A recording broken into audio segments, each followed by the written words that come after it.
So because we're going to take a break for August and well, not all of August, but for most of August and for September, we talked with Ilana after our class last time, and we decided that instead of continuing with Eov, which continues for quite a while if we're sticking to the one chapter a day, we're going to run ahead a little bit so we can cover the 5 Megillot. Otherwise, we would have just missed most of them altogether.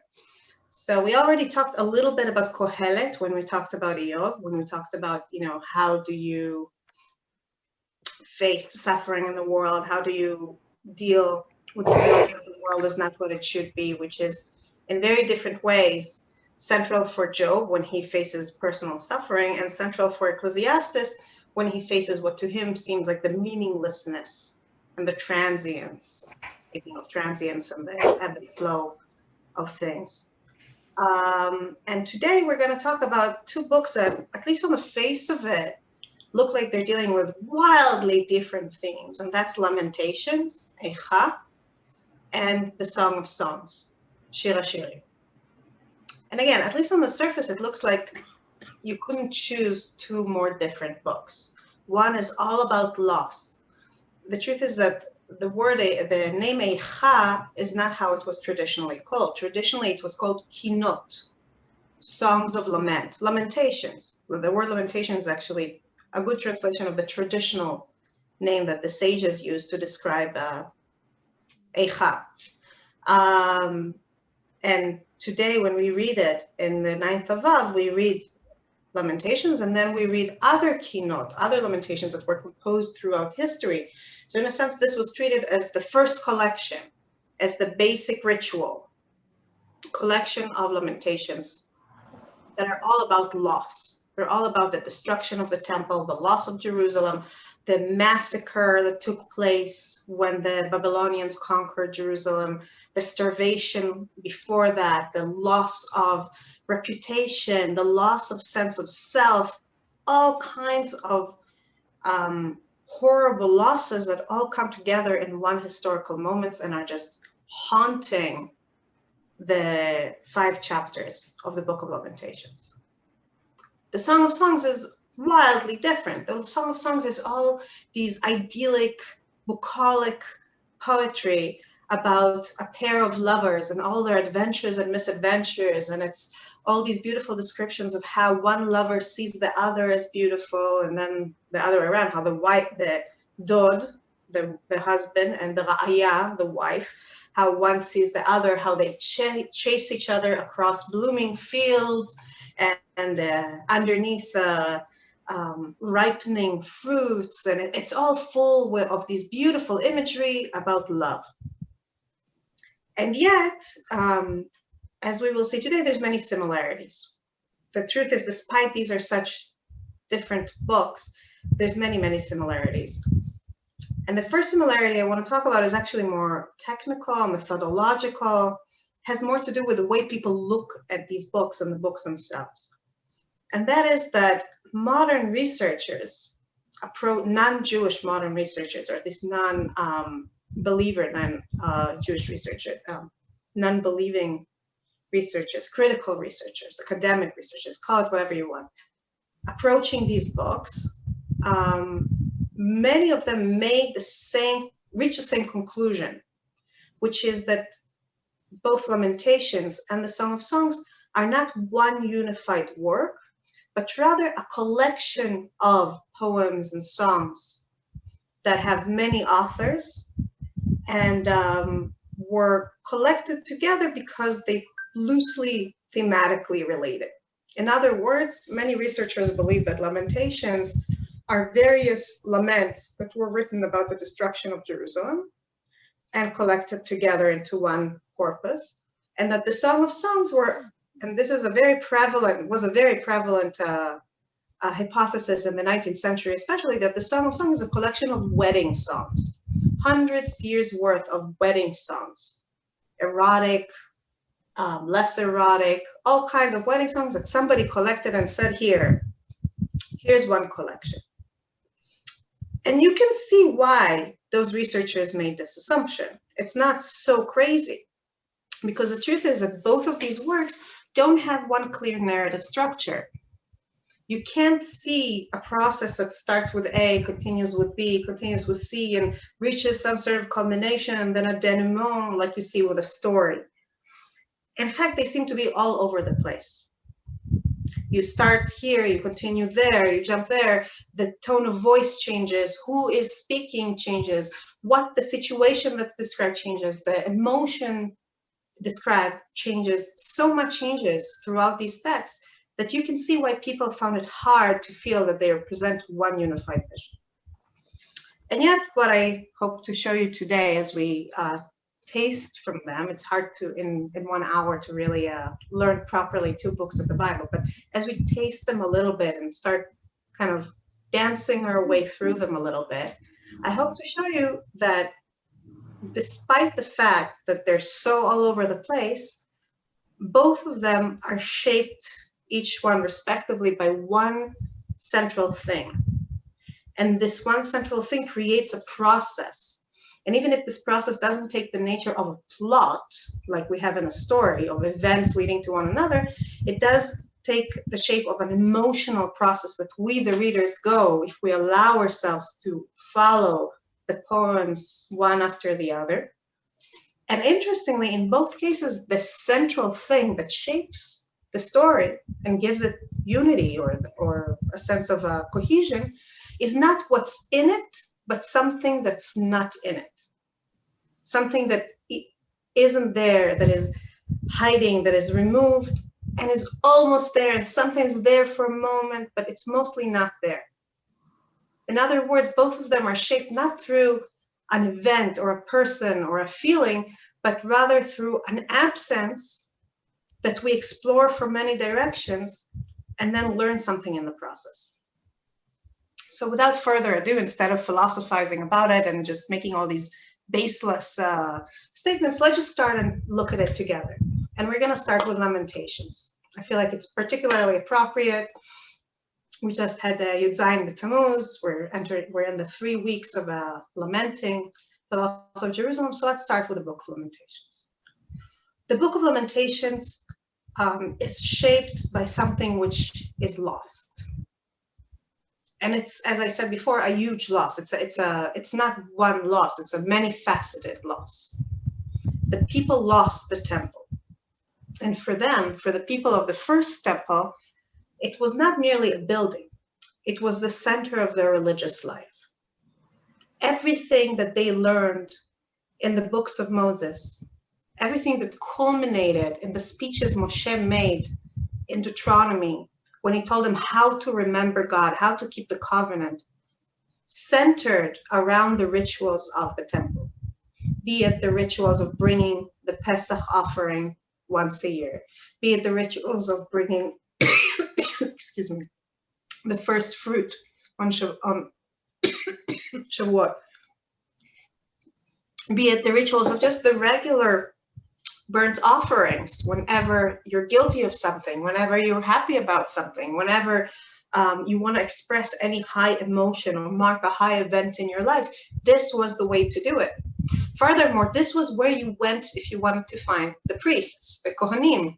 And the Kohanim at the time, it was before the rise of the class of what we call the sages in Second Temple Judaism. The Kohanim were the ones who knew the tradition and kept it. So any questions you had, either about your history or about the way of life you're supposed to live, you had to go to Jerusalem, most cases, find the priests and ask them to learn. When you had to eat your food in your field, and most people were living off the land, you had to take certain parts of your wheat and either give them to the priest or to the Levite, or at certain years eat them in Jerusalem. Everything centered around that, and then suddenly it's gone. It's just gone. This center of the fabric of life is gone. And it's gone under horrific circumstances. It wasn't a slow, gentle, respectable decline. Not that I'm saying necessarily that would have been easier to bear, but this was a violent attack. This was after 1.5 years of starvation in Jerusalem. And before that, there were campaigns For 100 years before that, there are campaigns from first Assyrian kings and then Babylonian kings ruining the countryside, ruining the other cities, to the point that Jerusalem was the only real center standing. And then it was starved in a long siege, ruined, devastated, and the temple burnt, and the people either killed or taken as slaves or exiled. And everything seems lost. Everything seems as if there's no future after it. And now they're lost, and the amazing teacher and scholar Yael Ziegler points it out in a brand new, right off the press book about Lamentations that I highly recommend to anyone who wants to explore it more in depth. As she notes, another thing that's lost is God's voice. Because until this point, we have prophets. Now we know that there's still going to be some prophets. There's still going to be some prophecies, even as late as the beginning of the Second Temple. But those become rare. They become forgotten. At this point, Yirmiyahu, for example, goes to with the people who go to Egypt and then disappears. The prophet Yechezkel is in Babylonia trying to make sense of the events to the people around him, but soon he will die. And again, the voice of God will disappear.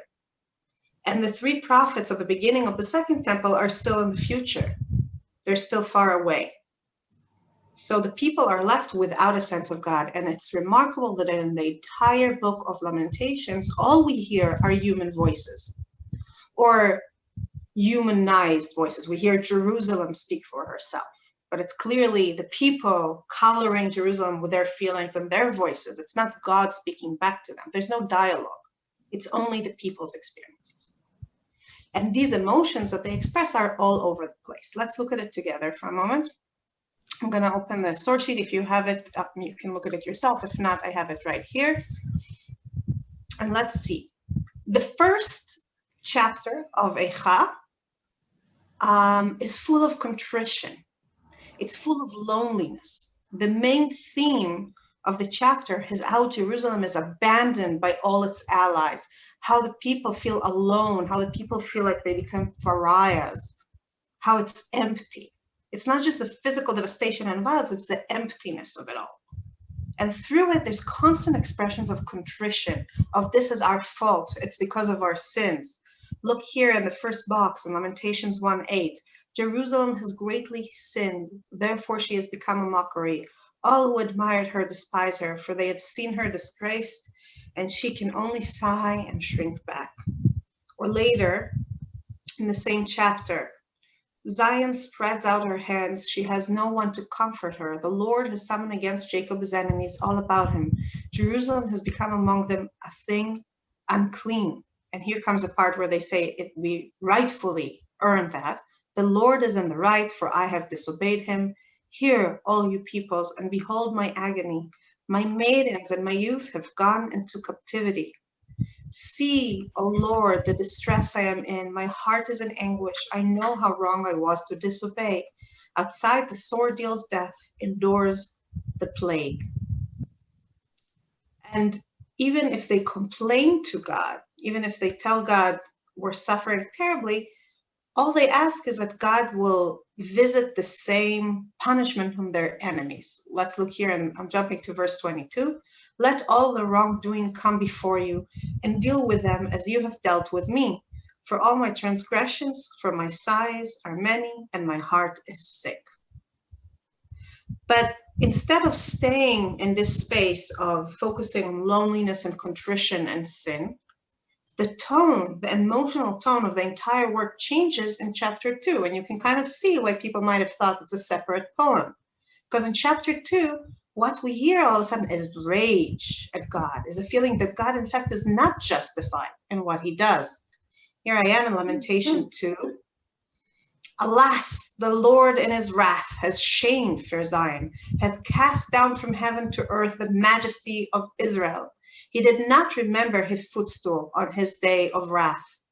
The Lord has laid waste without pity all the habitations of Jacob. He has raised in his anger fair Judah's strongholds. He has brought low in dishonor the kings and its leaders. In blazing anger, he has cut down all the might of Israel. He has withdrawn his right hand in the presence of the foe. He has ravaged Jacob like flaming fire, consuming on all sides. And it goes on and on and on, and ends with these words here in verse 5. The Lord has acted like a foe. God becomes an enemy. He's not a just judge sitting in trial. He's an enemy. There's a certain feeling of antagonism rising here. He has laid waste Israel, laid waste all her citadels, destroyed her strongholds. He has increased within fair Judah mourning and moaning. I feel it's like a tongue twister, mourning and moaning.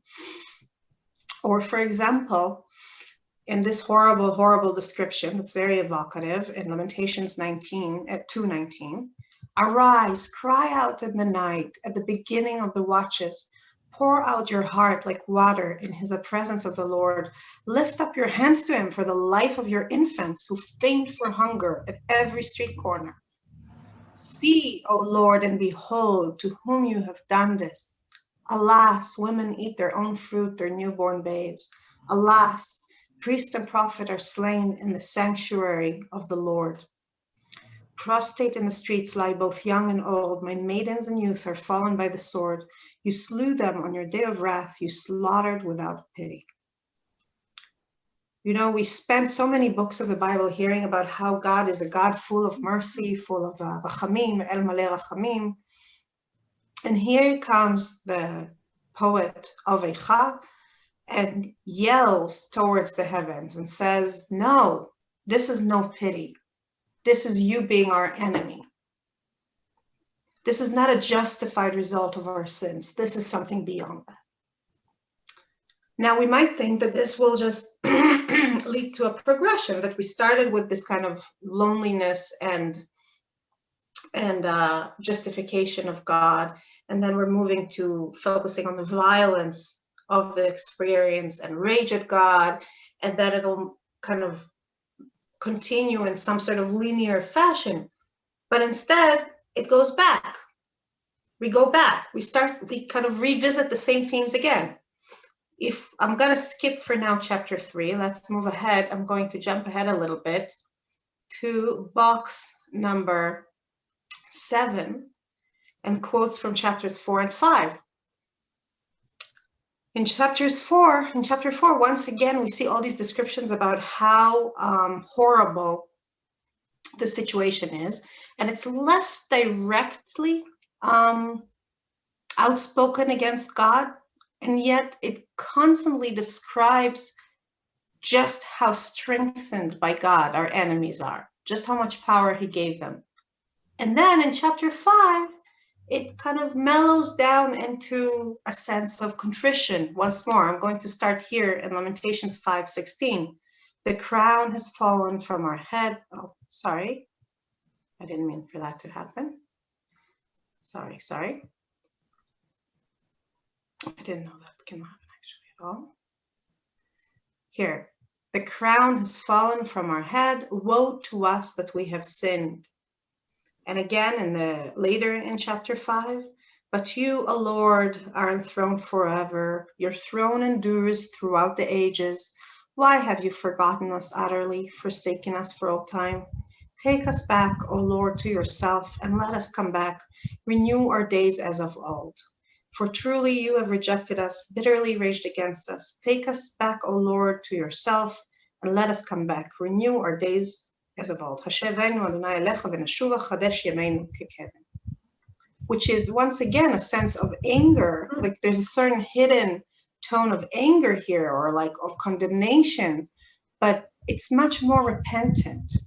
The emotional attitude of the poet here is not one of you are my enemy, but rather you punished us, now please take us back.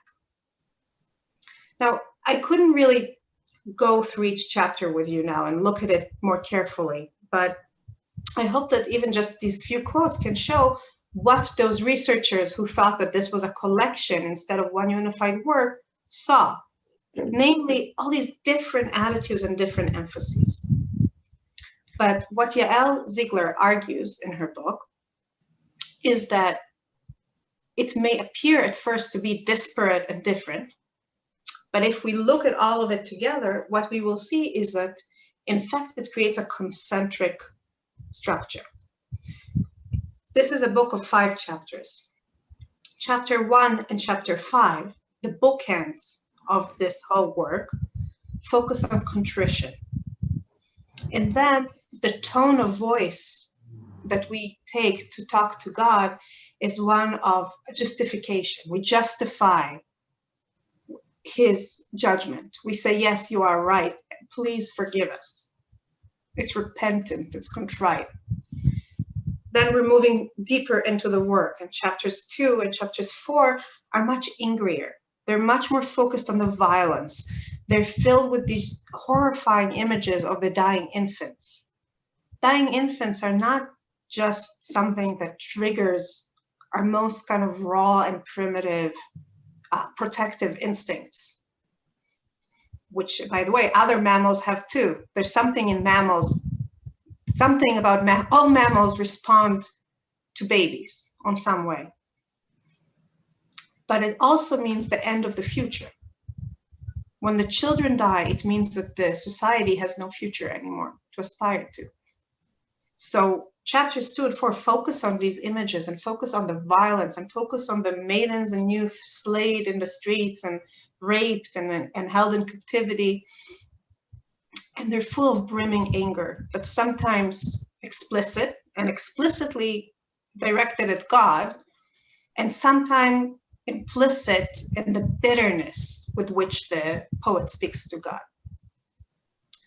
And by creating this kind of concentric structure, Danziger argues, the book tries to teach us something, tries to draw our attention to something about our relationship with God. And this something hides in chapter 3.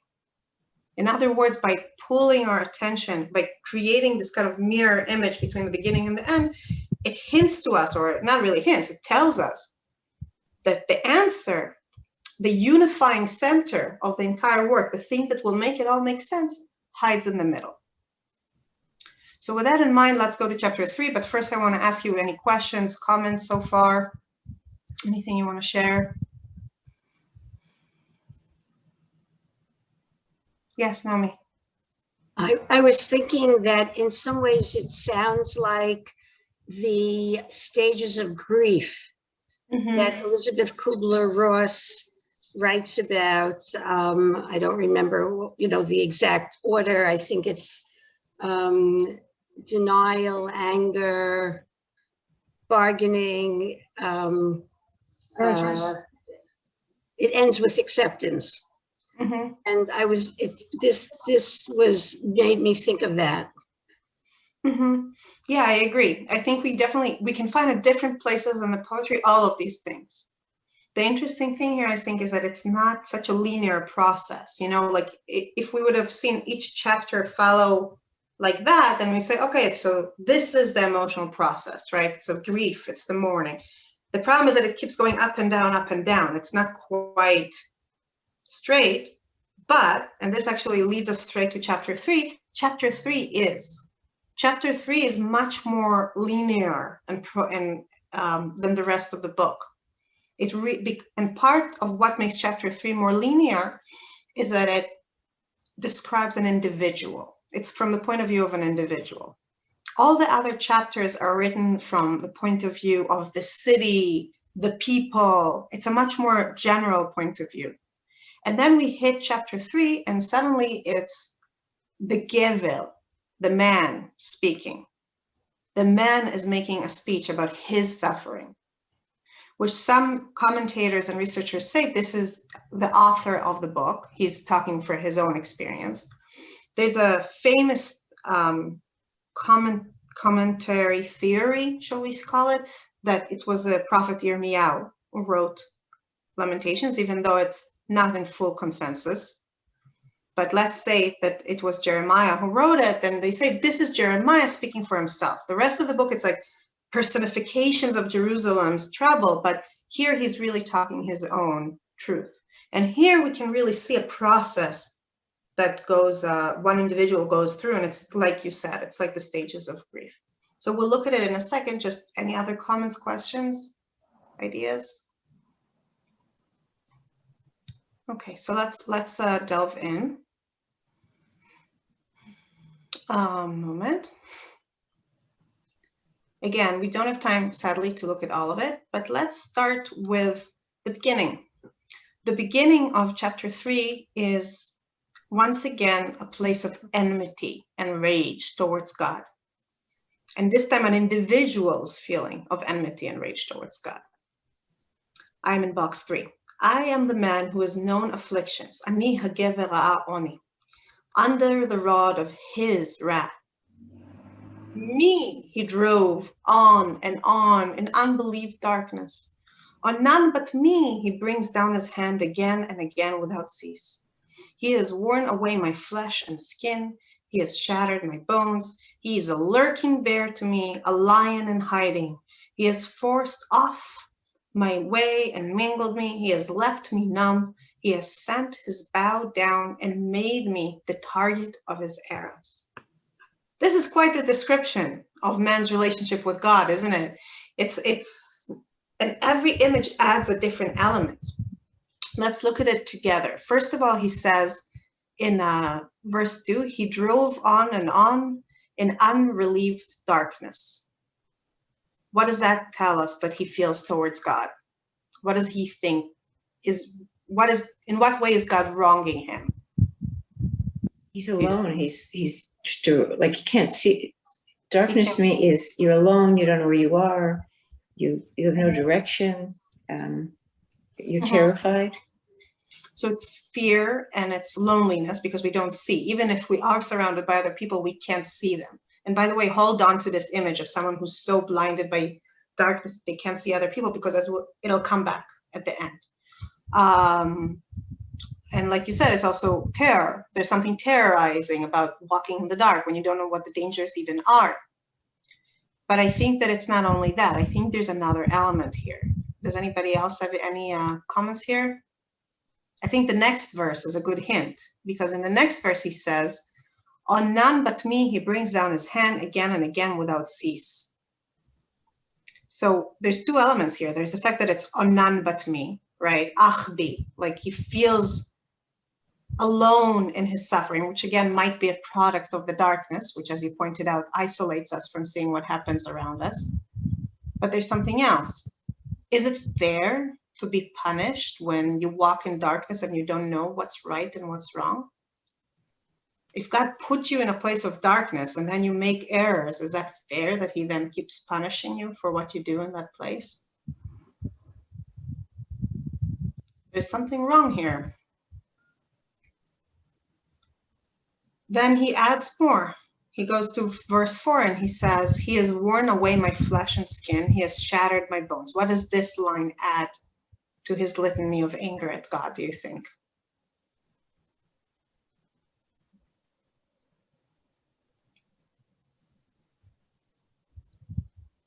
Well, he has no way to respond. There's nothing that he can do. He's been totally decapacitated. That's a really good point. That it's if you're broken beyond repair, you can't be repaired. It's not right. And yeah. I think there's also a sense of he's the only one who's been dealt this badly by God. Which again might be an illusion, and we'll get back to that. It's he feels this way. He feels like he's the one suffering the most, and he's lonely in it. But it's also makes it more physical. Like when you say God leads me through darkness and hurts me, it's still kind of metaphorical. To say he broke my flesh and bones and skin is visceral. It's literally goes. Remember when we learned Job a month ago, not a year ago, not a week ago, a month ago. We talked about how at first Satan took away his children, his possessions, and he still wouldn't speak up against God. So Satan said, okay, but you didn't hurt his body. When someone's body is hurt, it's more intimate. It's like they have less wherewithal to be the dignified people they used to be. So here it goes all the way to the flesh and blood. It leaves nothing. Then look at verse 10. He is a lurking bear to me, a lion in hiding. He has forced me off my way and mingled me. He has left me numb. It's a certain, sorry. Unlike the earlier verses where he describes a disaster that's already happened, this feeling of having God lurking, waiting to attack you again, this adds this sense of insecurity, the sense of not having any safety moving forward. The author doesn't just feel like God wronged him, he feels like God will continue to wrong him. This is a very difficult relationship that he's describing here, but he's not staying there. The poem moves on and on and on. And later, sorry, just a second. While you're coughing, because I have to go, I'll just say that the trub we use, because I'm a laner, is different for 3 and different from the other 4 prakim, and it really emphasizes this. Yeah.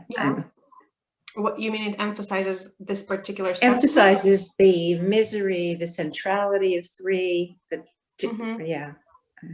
Of chapter. Thank you. I never know. I can't say I noticed that. I'm not a very musical person. I think generally, traditionally, if you listen, chapter 3 has, I'm not going to start, has a different trop than 1, 2, 4, and 5. Yeah. Yeah. Also, the poetry itself, by the way, all of them are acrostics. All of them, each verse starts with the next letter in the alphabet. But in chapter 3, each 3 verses start, like the first 3 start with Aleph, then the next 3 start with Bet. It's a much longer chapter. It stands out. That's another way that the author draws our attention to it and kind of makes us follow that process. So let's continue. We can't delay too much on each element, but I want to point out several things moving forward, which is that at some point he just feels despair. And he describes it here in verse 17. My life was bereft of peace. I forgot what happiness was. I thought my strength and hope had perished before the Lord. To recall my distress and my misery was wormwood and poison. Whenever I thought of them, I was bowed low. But then there's a turnaround. Something changes. He kind of changes his point of view. He recalls something, and it starts a whole new process in this despairing poet. But this do I call to mind. Therefore I have hope. The kindness of the Lord has not ended. His mercies are not spent. They are renewed every morning. Ample is your grace. The Lord is my portion, I say with full heart. Therefore will I hope in him. The Lord is good to those who trust in him, to the one who seeks him. It is good to wait patiently till rescue comes from the Lord. And he goes on like that for a little while. And then he starts adding things. He starts adding arguments. He's not only hopeful. He's not saying that God should be his portion and therefore he has hope.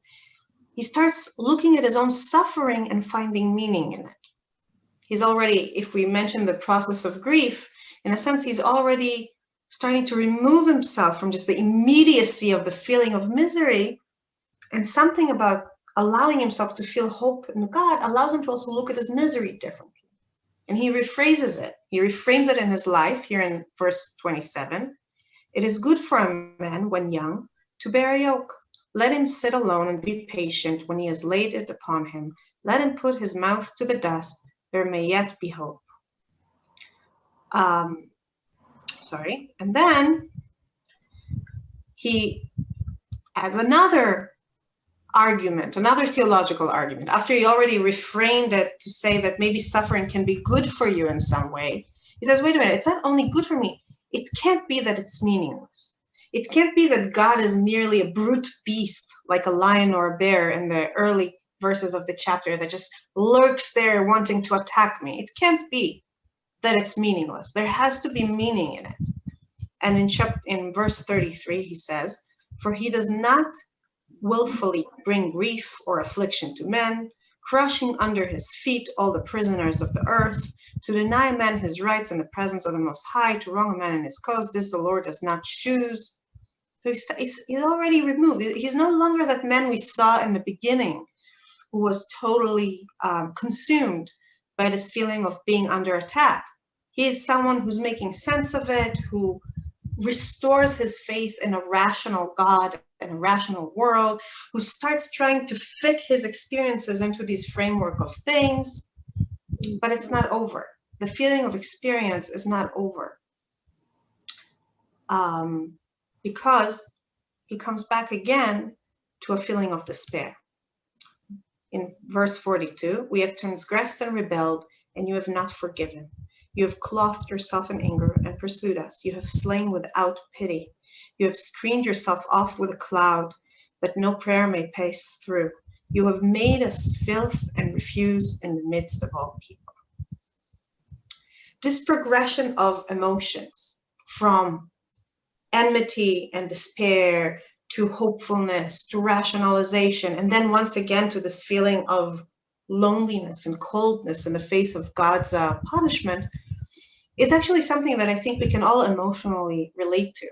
It's resonant to us because we know from our own lives and our own emotions, and I hope that we never experience something like the devastation of Jerusalem, but we know from our own emotions that feelings are not linear. Sometimes when you start coming to grips with something big, it suddenly opens up new stores of shock, new stores of grief that were buried deeper.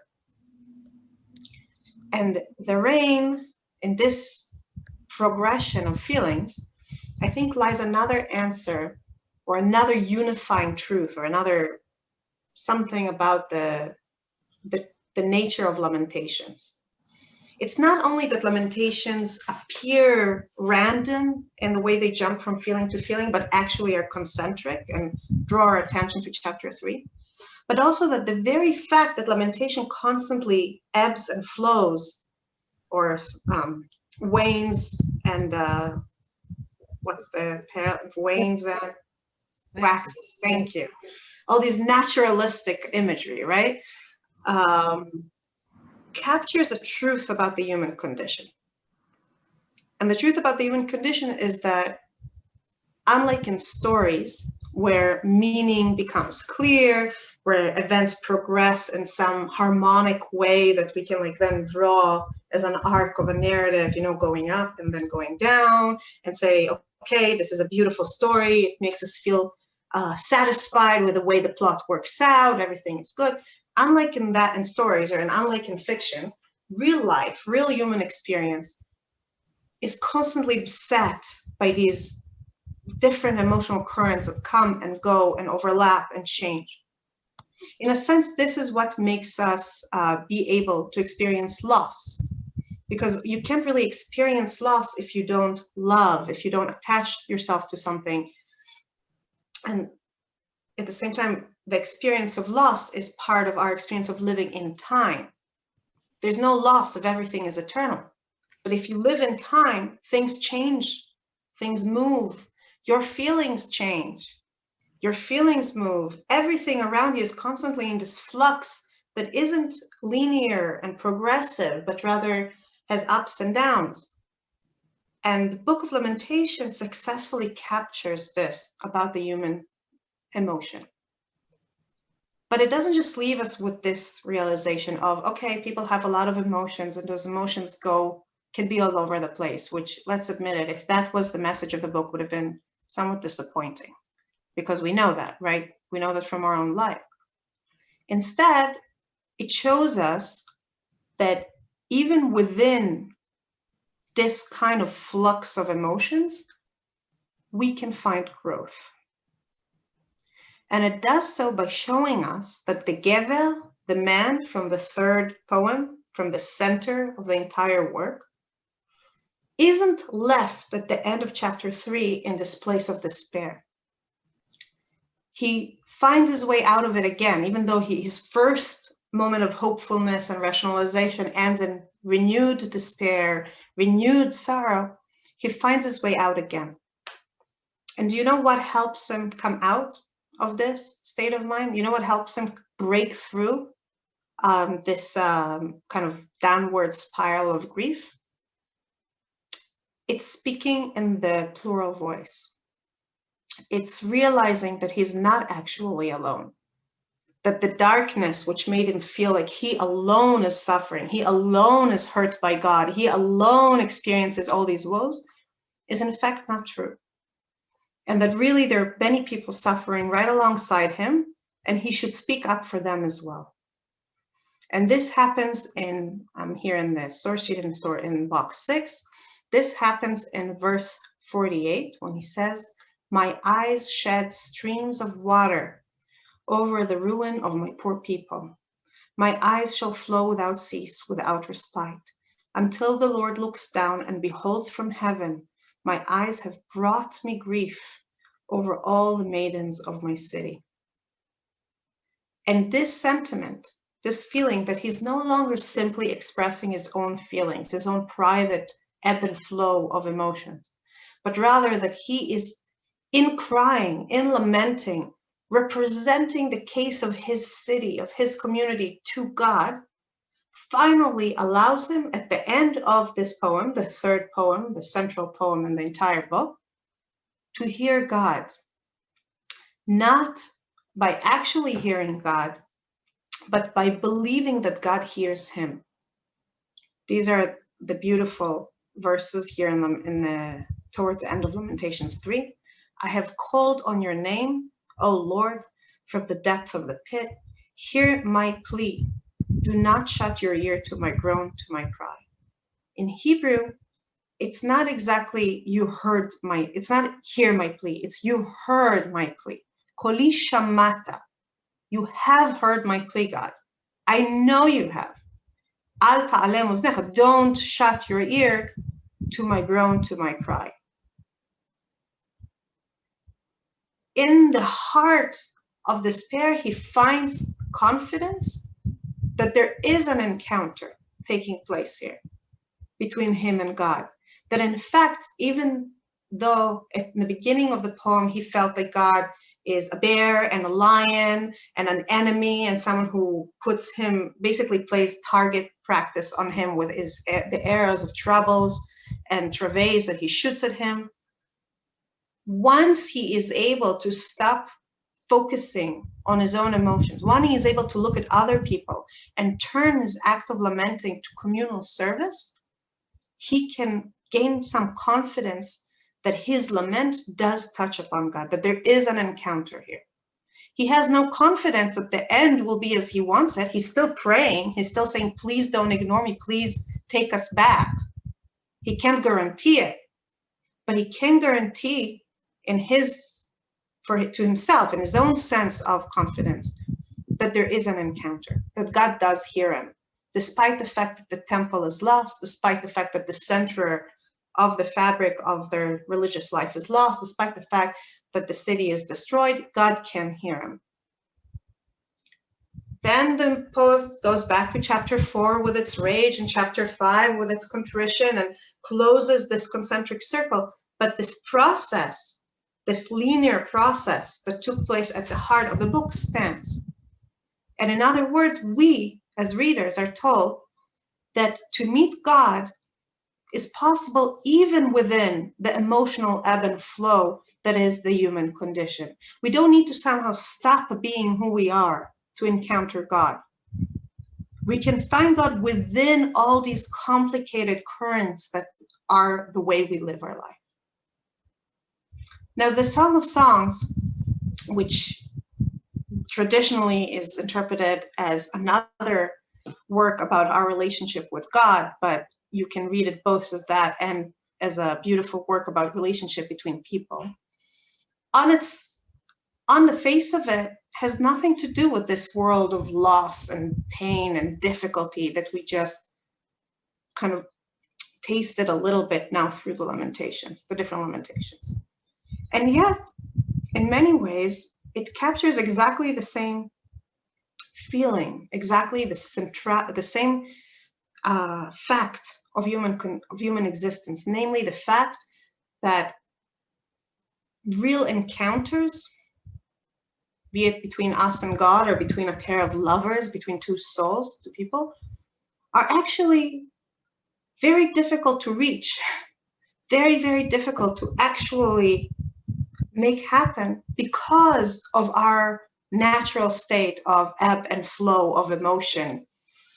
Because what we see throughout the Song of Songs is a pair of lovers who crave each other, who love each other, who adore each other, who describe each other with this like glowing imagery of beauty. And yet the number of times they actually and truly encounter each other is vanishingly small and is constantly followed by separation. Instead of being happily together and they lived happily ever after, the end of the book is when the wife tells the husband to leave. And we'll get to it in a second. I know we have very little time. In other words, to love and to lose are two sides of the same coin. What we deal with in Lamentations and what we deal with in the Song of Songs, both are true, and both are truly about one thing, which is a relationship. And the fact that having a relationship is very, very difficult, is very, very hard. This encounter, the face-to-face encounter, is very, very hard to reach. In Lamentations, it's because God became the enemy or the punisher or the judge.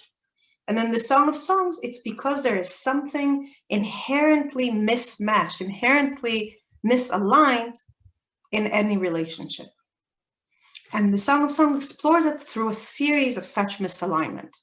We'll do it very briefly. Sadly, we don't have, it's very hard to try and cover two books in one hour, but we'll touch it a little bit.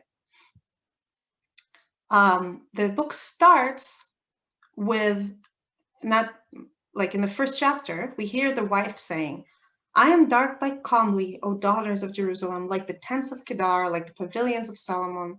Don't stare at me because I am swarthy, because the sun has gazed upon me. My mother's sons quarreled with me. They made me guard the vineyards. My own vineyard I did not guard. And then she, who we already feel is somehow judged by other people for the way she is, turns to us and says, tell me, not to us, sorry, to the lover, to the man, you whom I love so well, where do you pasture your sheep? Where do you rest them at noon? Let me not be as one who strays beside the flock of your fellows. If you do not know, wait a minute. She wants to meet him. She wants to be with him. She doesn't want to be around his friends. She doesn't want to be looking around for him. She wants to be with him. But he doesn't tell her. He doesn't let her meet him at this point.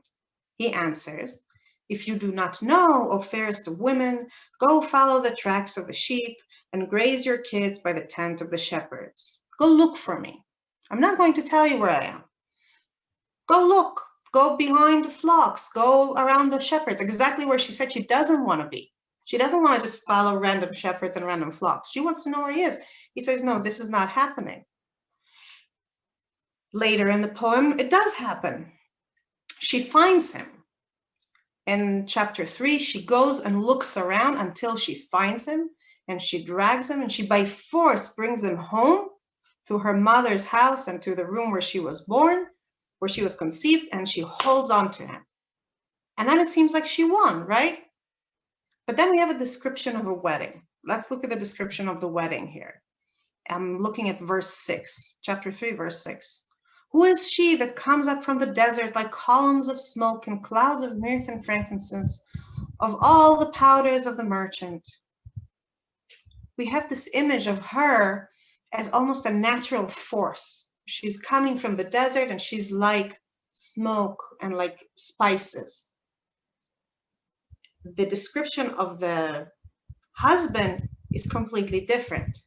There is Solomon's couch encircled by 60 warriors of the warriors of Israel, all of them trained in warfare, skilled in battle, each with sword on thigh because of terror by night. King Solomon made him a palanquin of wood from Lebanon. He made its post of silver, its back of gold, its seat of purple wool.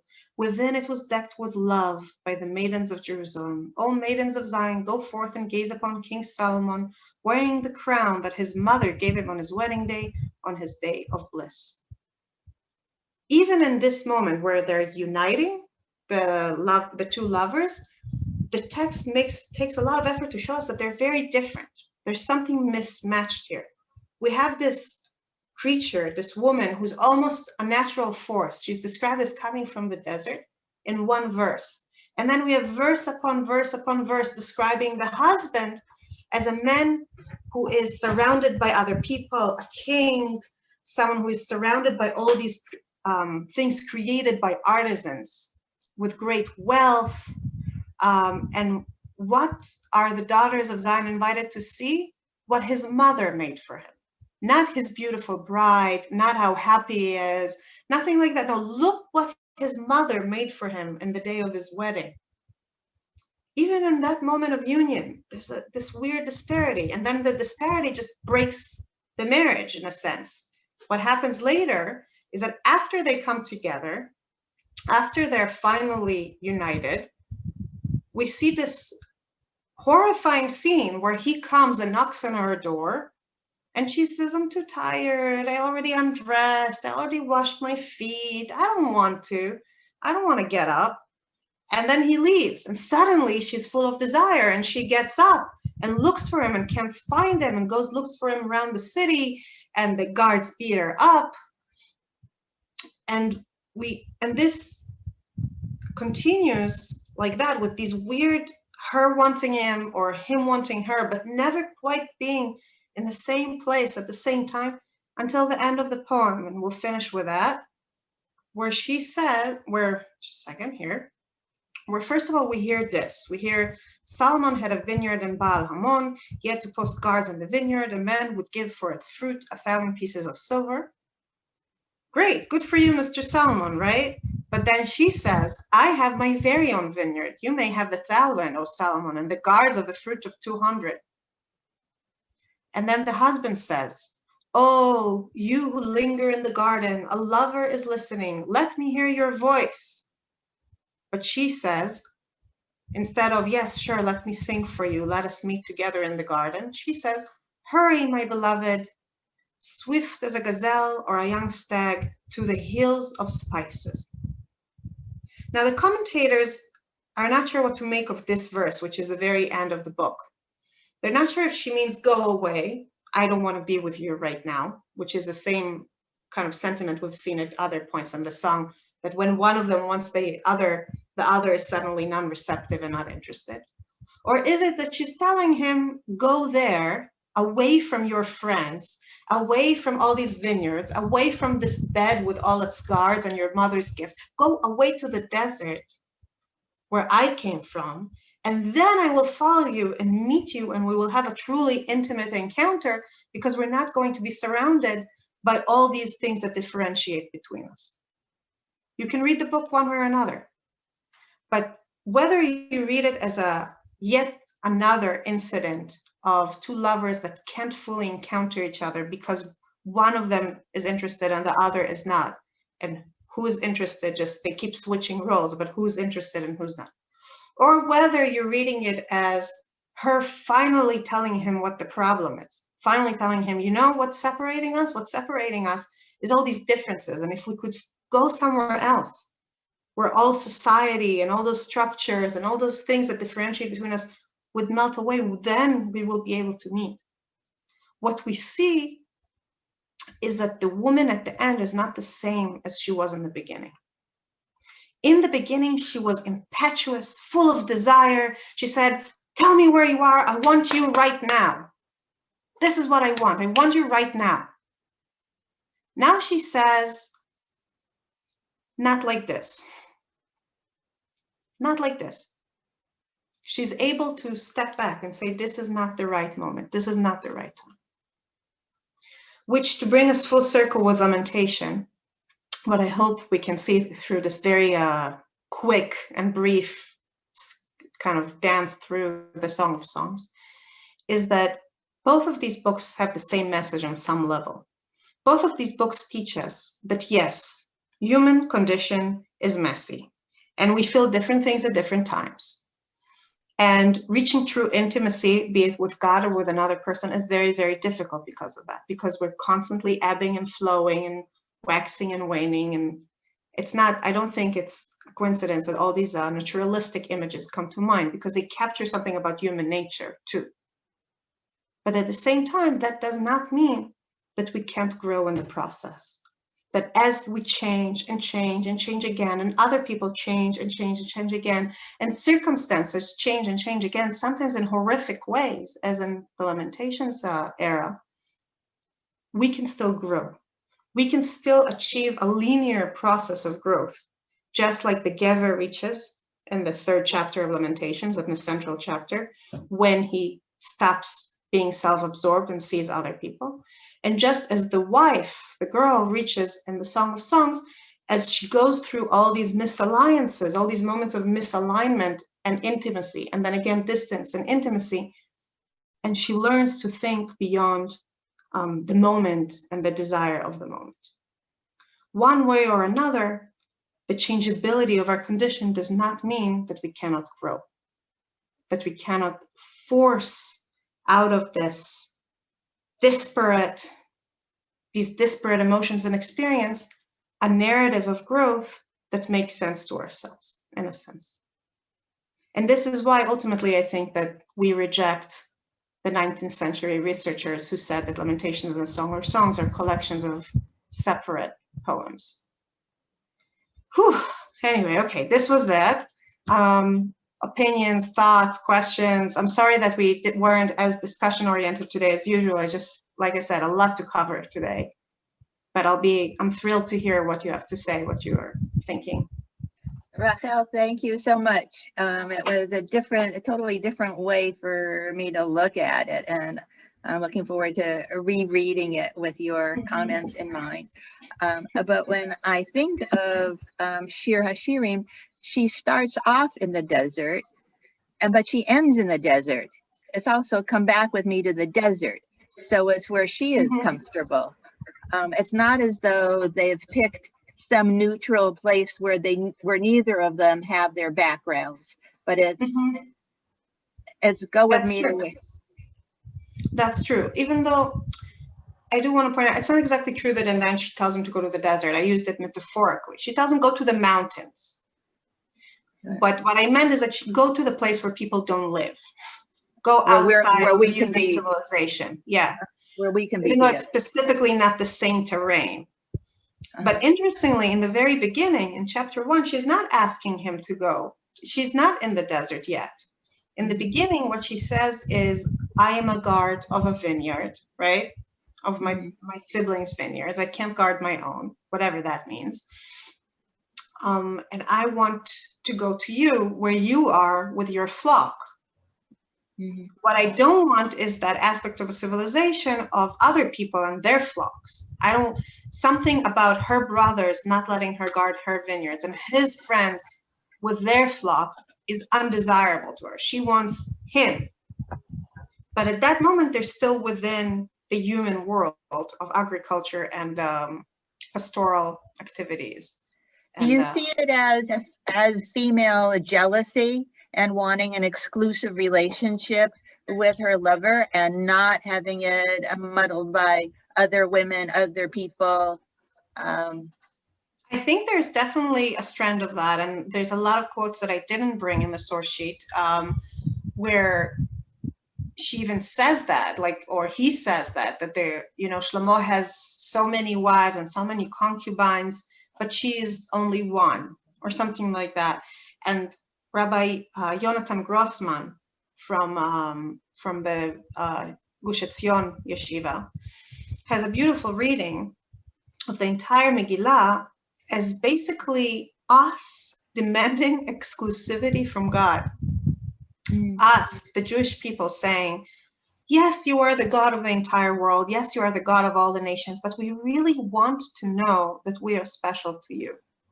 It's not enough for us to know that you love us. We want to know that there's something about our relationship with you, God, that is unique. And as long as we can't fully feel it, then we can't fully be there, which is a very chutzpah thing to say to God.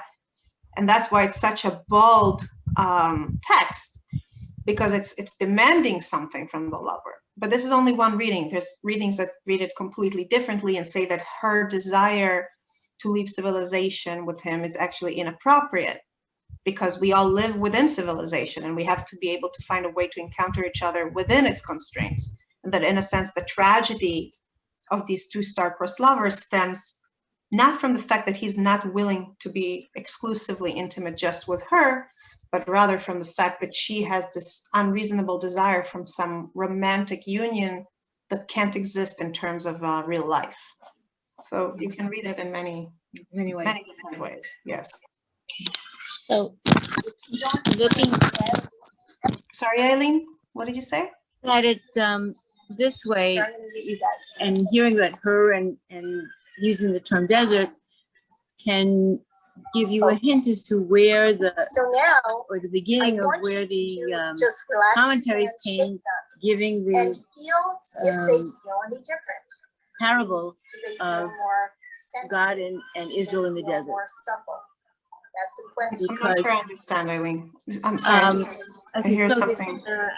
Because I'm missing the right word in English that was hearing with. Mashal and Nimshal. Looking at Sirashirim as the Mashal for Hashem and the Jewish people, and the place where everything started was the desert, and that's what she wants to go back to, where everything was together. I don't know if pure is the right word, but where everything worked and Except, I mean, are we reading the same book of Bamidbar? But yeah, there's definitely a certain nostalgic look that, you know, in the desert, we were eating the manna. We're going back to the beginning of our discussion today. We're eating the manna, we're close to God. God himself was alone with us. And then we go to the constraints of having to build a kingdom. It's a whole different, ballgame. But essentially, looking at it this way, you can see where the Chazal came up with that Mashal and Nimshal. Yeah, I think that's a legitimate reading. Thank you, Eileen. That's a good point. Anybody else? All right. Want to share something?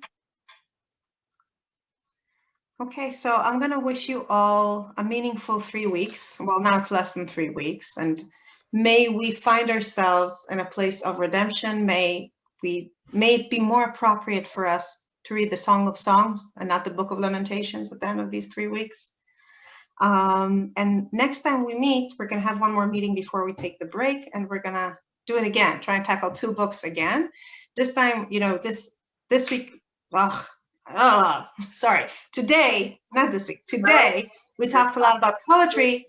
Next time, we're going to talk about 2 of the most compact, well put together narrative books of the entire Tanakh, namely Esther and Ruth. So stay tuned for these wonderful heroines. Ilana, anything you want to say? We can't hear you.